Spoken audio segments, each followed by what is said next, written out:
The reason we wanted to do this story was because we kept hearing from readers about of their interest in the story, in the topic. They had heard about the murder and wondered what was going on with it. It was such a mystery. Who would possibly kill this kindly doctor who seemingly had no enemies, and who was the mysterious young man caught on the security videotape? And there seemed to be, and the murder itself was done in such an intimate, violent way. All of that contributed to this very deep sense of mystery. So we wanted to answer those questions for the reader. I chose to tell the story in the structure of fathers and sons because there were so many parallels when I got deeper into the reporting of the story. And on one hand, you had a father who was murdered and a son who was doing everything he could to find justice. And on the other hand, you had a son who was in jail and the father trying to get justice for his son. And when you got beneath the facts of the case, I actually discovered that the emotions were very similar on either side. So that, as I wrote in the article, this is a story of fathers and sons, grief and blame, obsession and determination, sickness and murder, and above all, differing perceptions of justice.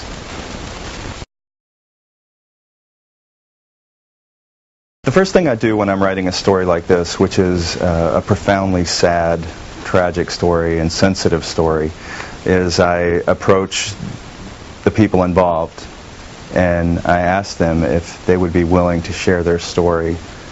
And I mean, the purpose is to go beyond just sort of the lurid aspects of a case like this, and to really get to the sort of universal emotions that are at play here, which is a tragedy for two families. So that's the first thing, is to get in touch with the people involved and ask them.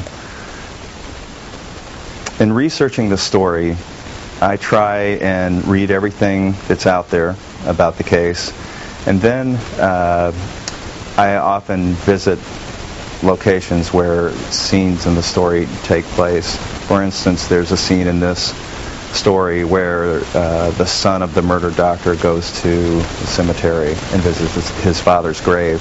So to be able to render that in a way that rings true, I went there, visited the grave site, asked what kind of trees there were, got the kinds of details that could bring a scene to life. So both of those things are important, both the access, and then once you get it, to really do the kind of detailed reporting that makes a story come alive.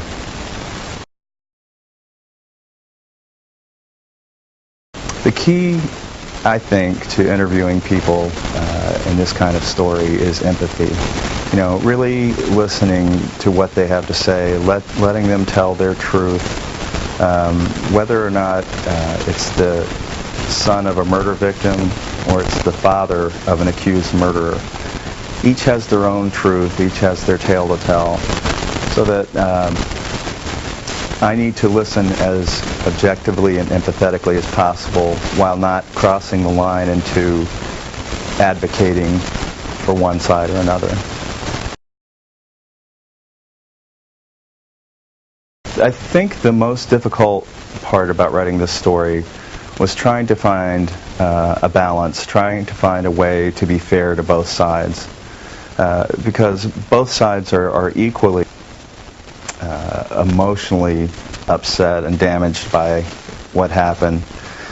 But I want to make sure that both sides have their point of view come across, but in a way that's even-handed. And that's a challenge with any kind of story like this, where there's a lot of controversy involved, to be as even-handed as possible. The most surprising thing I learned about this story was how, when you get underneath the initial hurt and anger from both sides of a murder, how truly and deeply sad both sides feel. They share very, very similar reactions and feelings. And underneath it all, I mean, it surprised me. They really didn't have the animosity that comes through, I think, in their public comments on the case. I mean, they both shared the sense of sadness and sorrow.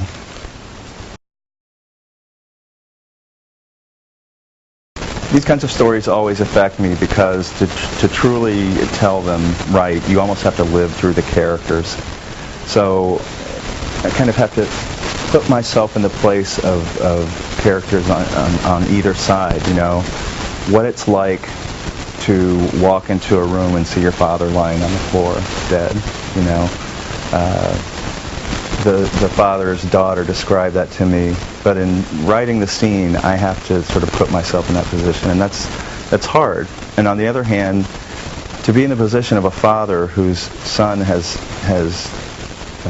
allegedly done what this young man's done, I need to put myself in his place, and how difficult, how agonizing that must be, not only for what he's alleged to have done, but the thought of losing your son.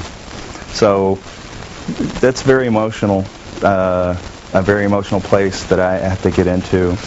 And I do have to take a break every once in a while because it just bears down on you. Not to say or compare in any way that with what they're going through, but just in the writing process. The reaction to the story has been one of sadness, and I think people have appreciated, or at least people have expressed an appreciation for our having written an in-depth piece about this and really addressed all the questions and all the sides involved. I think a lot of times on, television or newspaper reports, you can't really go into the kind of depth that we do, and I think people really appreciate that, whichever side they happen to, support.